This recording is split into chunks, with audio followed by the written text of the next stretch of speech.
राजनैतिक दलहरूले समानुपातिक समावेशिता सिद्धान्त र ऐन कानून बिर्सिएर स्थानीय तहमा उम्मेदवारी मनोनयन दर्ता गरेको प्रमुख निर्वाचन आयुक्त थपलियाको भनाई।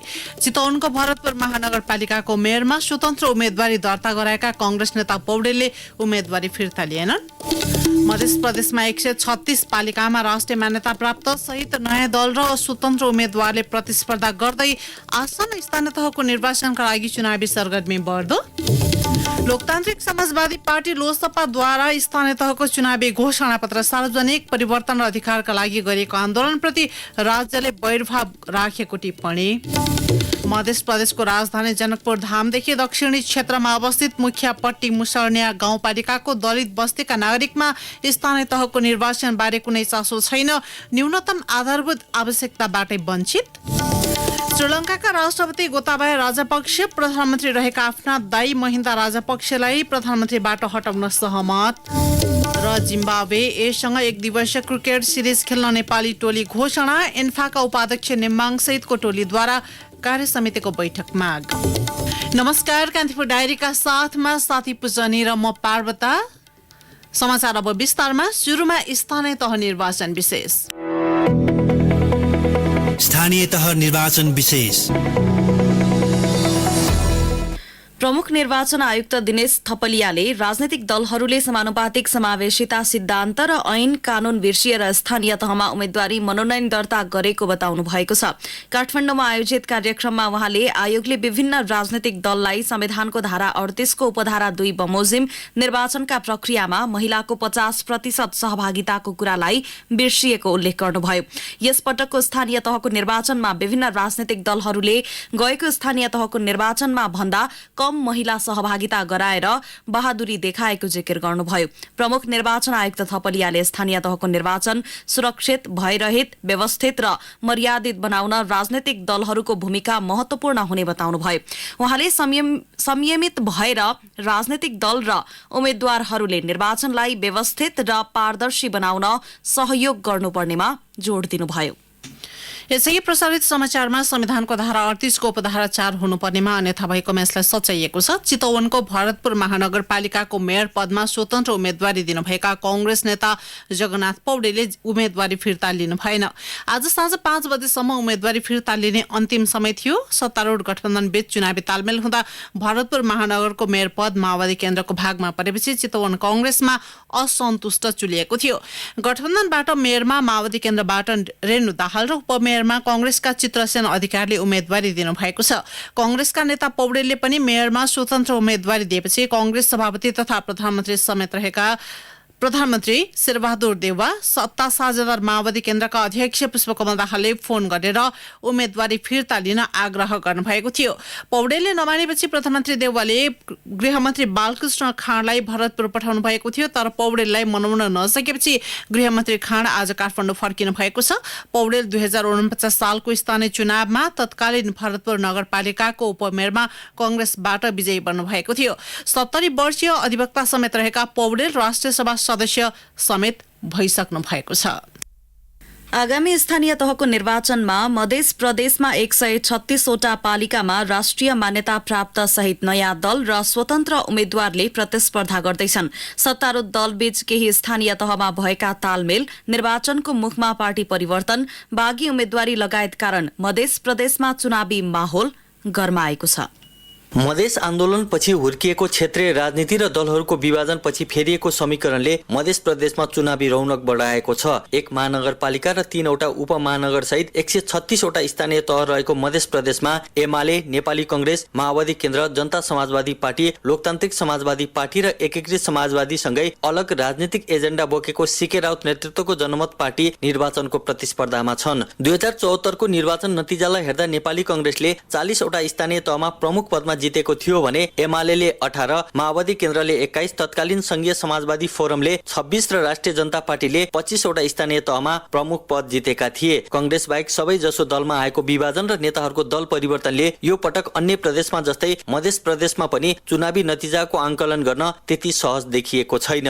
वीरगञ्ज महानगरपालिका तथा जनकपुर, कलैया र जितपुर सिमरा उपमहानगरपालिकामा सत्तारूढ दलहरूबीच तालमेल भए पनि नेता कार्यकर्तामा देखिएको असन्तुष्टि र बागी उम्मेदवारीले दल दलहरूलाई दबाब थपेको छ। विगतमा मधेसलाई आफ्नो बलियो भोट बैंक ठाने पनि मधेस आन्दोलनपछि धक्का खाएको कांग्रेसले मधेस केन्द्रित दल र वामपन्थी दलहरूमा आएको विभाजनको फाइदा स्थानीय तह निर्वाचनमा उठाउन सक्ने सम्भावना देखिएको छ। मधेसको राजनीतिलाई नजिकबाट निहालिरहेका विश्लेषकहरूका अनुसार कांग्रेसले अघिल्लो निर्वाचनको तुलनामा यो पटक बढी स्थानीय तहमा जित्न सक्ने आधार पर्याप्त देखिएका छन्। मध्य प्रदेशको निर्वाचनमा एमालेको प्रदर्शन कस्तो होला भन्ने चासो बढी देखिन्छ र पार्टी विभाजनले गरेको क्षति कम गर्दै विगतमा भन्दा बढी सिट जित्नका लागि एमालेले निकै मेहनत गरिरहेको छ। नेकपा विभाजनपछि माओवादी र मधेस केन्द्रित दलबाट थुप्रै नेता कार्यकर्ता भित्राएको एमालेले मधेसमा आफ्नै पार्टी फुटेपछिको शोध भर्ना त्यसबाट गर्ने लक्ष्य राखेको बताइएको छ। एमालेबाट विभाजित एकीकृत समाजवादीले ल्याउने मतका आधारमा एमालेको नतिजालाई प्रभावित पार्ने पक्का छ,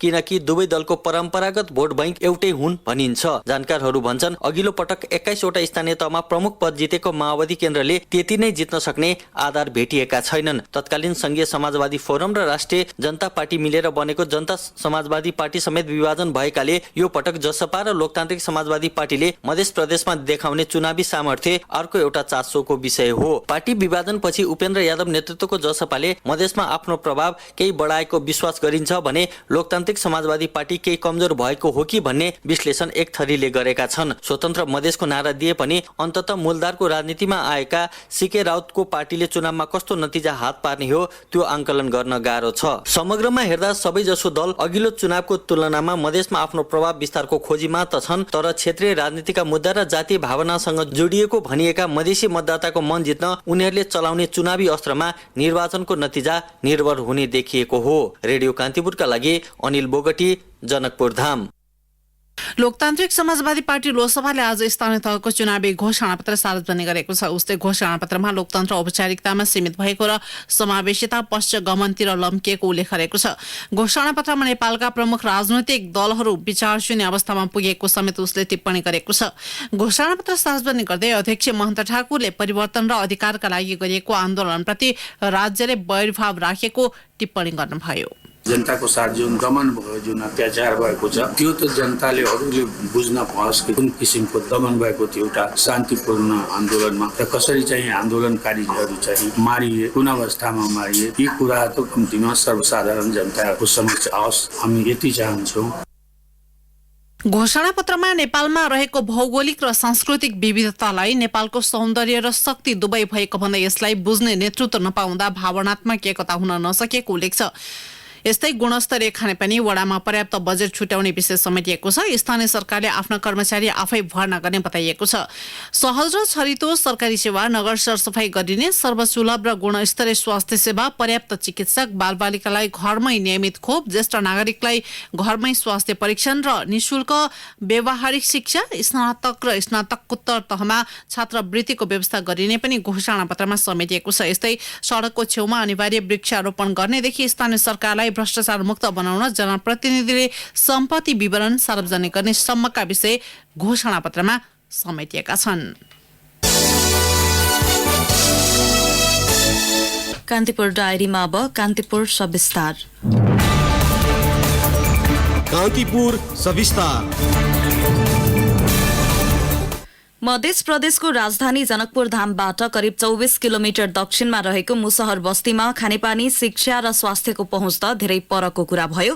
बस्तीमा अझै शौचालय छैन। भारतीय सीमा नजिकै रहेको गाउँपालिका कार्यालयको आडैमा रहेको बस्तीका दलित समुदायका नागरिकले अहिलेसम्म स्थानीय सरकारको उपस्थिति देखेका छैनन्। त्यसैले उनीहरूलाई आसन्न स्थानीय तह निर्वाचनबारे त्यति धेरै चासो पनि छैन। जनकपुर जट्टी सडक खण्ड अन्तर्गत नगरायन नगरपालिकादेखि करिब 7 किलोमिटर उत्तर दक्षिणमा रहेको मुखियापट्टी मुसहरनिया गाउँपालिका नजिकैको मुसहर बस्तीमा अहिले पनि शौचालय बनेको देखिँदैन। सामान्य ज्याला मजदुरी गरी दैनिक गुजारा चलाइरहेका मुसहर समुदायलाई 5 वर्ष स्थानीय सरकार भएको अनुभूति भएन। शिक्षा, स्वास्थ्य, खानेपानी लगायतका अत्यावश्यक सेवाहरूबाट वञ्चित सो बस्तीका महिलालाई शौचालय नहुँदाको पीडाले सताउने गर्छ। स्थानीय शैली देवी सदा उमेरले 60 वर्ष वर्ष पुग्न लागिन् तर अहिलेसम्म घरमा शौचालय देख्न पाएकी छैनन्। कल के है ई रोड नहीं बना दिया, घर नहीं बना दिया, घरारी नहीं हवे, एके धुर घरारी में 4 गोरा 5 गोरा ऐसुन के समस्या हमरा सके बहुते दिक्कत हवे। शैली जस्तै रुनादेवी सदालाई पनि शौचालय नभएको अवस्थाले सताउने गरेको छ। चुनावपछि गाउँमा बत्ती जोडिन्छ, खानेपानीका कल गाडिन्छ, शौचालय निर्माण हुन्छन् र जग्गाको लाल पूर्जा पाइन्छ भन्ने आशा अघिल्लो निर्वाचनका बेला थियो। करिब 35 घरधुरी रहेको बस्तीमा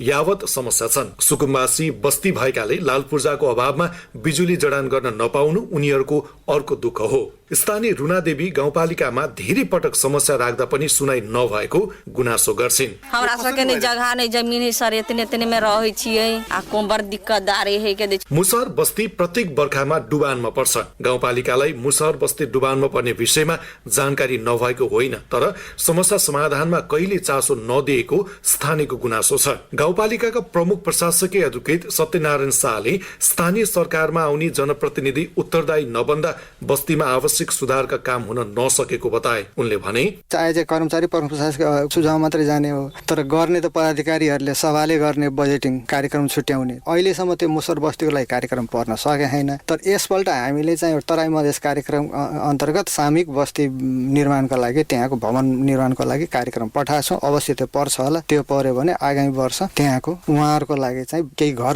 निर्माण हुन्छ होला। गाउँपालिका उपाध्यक्ष मीरादेवी महतो मुसहर बस्तीका विषयमा जानकार छिन् तर पनि खिचातानीका कारण गाउँपालिकाबाट पर्याप्त बजेट बस्तीका लागि दिन नसकेको उनको दाबी छ। सबै कार्यपालिकाको बोर्डबाट बसेर बजेटमा यसपालि राख्यो। छुट्यायो यो सबै क्षेत्रमा महिलाको सिलाइ कटाइमा, जनचेतनामूलक तालिममा, अरू केही खाने पानीमा, विशिष्ट ढलानमा सबैमा छुट्याए तर यो त काम अहिलेसम्म भएको छैन, भएन। अरू त्यस्तो कुनै मुसहर समुदायमा त केही काम भएको छैन।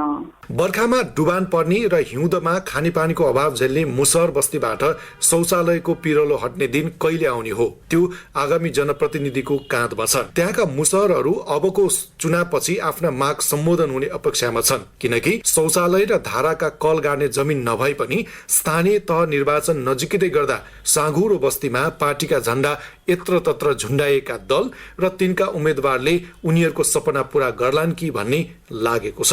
रेडियो कान्तिपुरका लागि सहकर्मी सन्तोष सिंहका साथमा सन्तोष गन्धर्व, धनुषा।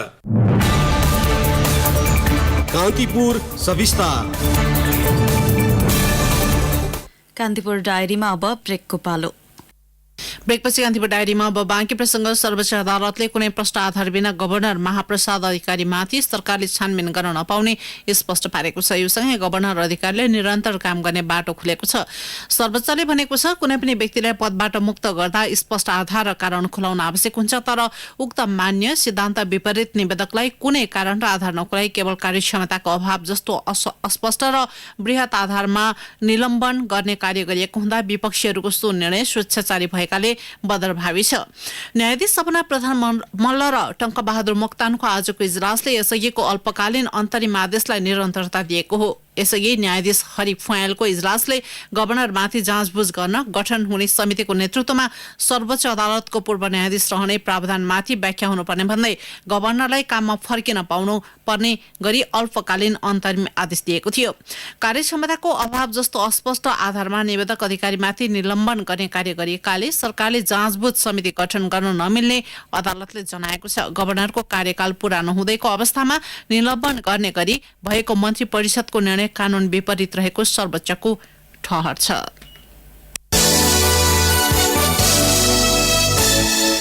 प्रदेश 1 को जिल्ला धनकुटा एभाकार्डो उत्पादन र बिक्रीका दृष्टिकोणले मुलुकको अग्रणी मानिन्छ। धनकुटा नगरपालिकाले 2075 साल अषाढमा धनकुटालाई एभाकार्डोको राजधानी घोषणा गरेको थियो।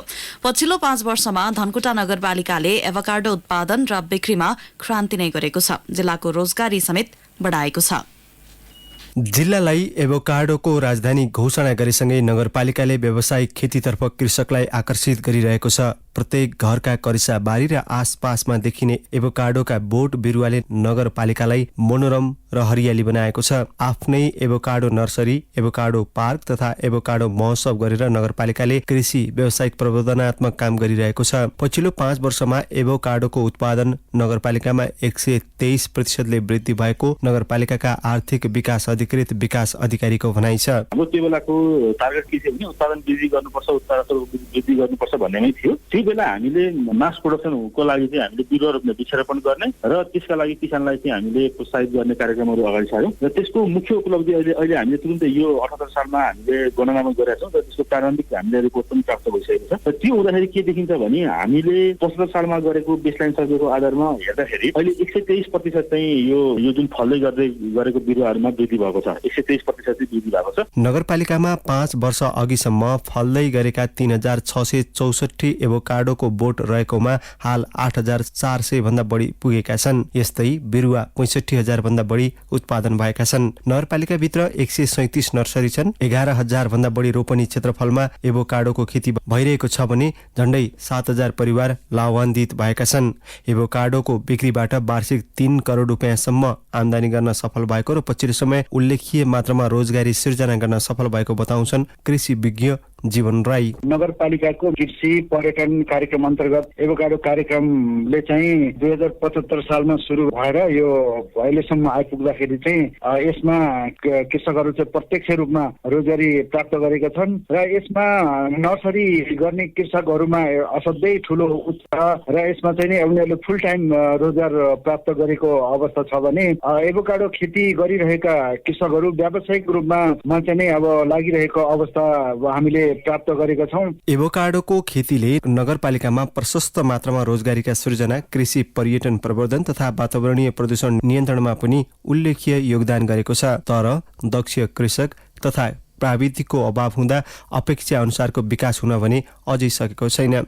समय नपुग्दै फल टिप्ने जस्ता समस्या पनि देखिएको बताउँछन् अगुवा कृषक ज्योतिराम पोखरेल। अन्तर्राष्ट्रिय हिसाबमा चिनिएको जानिएको अहिलेको गुणस्तरीय एभोकाडोको खेतीतिर चाहिँ हामीले अब सोचाइ बनाउनु पर्छ। अहिलेको पुरानो खालको खेती भनेको चाहिँ एभोकाडो भन्दा रोप्यो। गुणस्तरीय एभोकाडो, गुणस्तरीय माल फल भएपछि पक्कै पनि बजारको व्यवस्था हुन सक्ला अहिले। अनि एउटा बजारको व्यवस्था पनि हुन सक्ने कुरा छ, एउटा मूल्य निर्धारण हुनुपर्ने कुरा अनिवार्य देख्छु म। अब यो जसले पनि जति पनि भाउ भन्ने मूल्य निर्धारणको कुरा, बजार व्यवस्थापनको कुरा, अनि यो चाहिँ मेच्योर भएर टिप्ने कहिले खाने भन्ने कुरा पनि अलिकति ख्याल पुर्याउनु पर्छ। यो काँचैमा साउन भदौमै टिपेर यो धेरै एभोकाडो ड्यामेज भइरहेको छ। धनकुटा कुनै समय सुन्तला खेतीले नेपालमै महत्त्वपूर्ण जिल्लामा गनिन्थ्यो, तर जिल्लामा पछिल्लो समय सुन्तला खेती मासिँदै गएको छ भने कृषकहरू एभोकाडो खेतीतर्फ आकर्षित हुन थालेका छन्। बाहिरी जिल्ला र विदेशमा समेत निर्यातको सम्भावना भएपछि धनकुटा नगरपालिकाले पछिल्लो समय एभोकाडोको प्रवर्धन गरिरहेको छ र कृषक पनि यसैमा आकर्षित हुन थालेका छन्। प्रदेश 1 को मुख्य उत्पादन बालीका रूपमा 14वटै जिल्लामा एभोकाडो खेतीको प्रचुर सम्भावना रहेको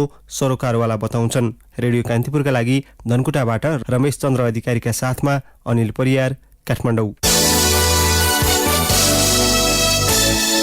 अब केही समाचार संक्षेपमा। पछिल्लो पटक नेपालमा 14 जनामा कोरोना भाइरस संक्रमण पुष्टि भएको छ। 2771 जनामा गरिएको परीक्षणबाट सो संख्यामा संक्रमण पुष्टि भएको स्वास्थ्य तथा जनसंख्या मन्त्रालयले जनाएको छ। मोरङको केराबारी गाउँपालिकाको निर्वाचन कार्यक्रम स्थगित भएको छ। गाउँपालिकाको वडा 2 को खुला सदस्यमा कंग्रेसबाट उम्मेदवारी दिएका नवीन लिङदेन लिम्बुको निधन भएकाले निर्वाचन कार्यक्रम स्थगित गरिएको निर्वाचन अधिकृत भानुभक्त न्यौपान्यले बताउनुभयो। लुम्बिनी प्रदेश सभाको हिउँदे अधिवेशन वैशाख 20 गते आह्वान गरिएको छ। प्रदेश सभा सचिव दुर्लभ कुमार पुनमगले विज्ञप्ति जारी गर्दै प्रदेश सभाको नियमावली 2074 को नियम 3 को उपनियम 1 बमोजिम प्रदेश प्रमुखको आह्वानमा बैठक बोलाइएको उल्लेख गर्नु भएको छ। कान्तिपुर डायरीमा पुनः ब्रेकको पालो।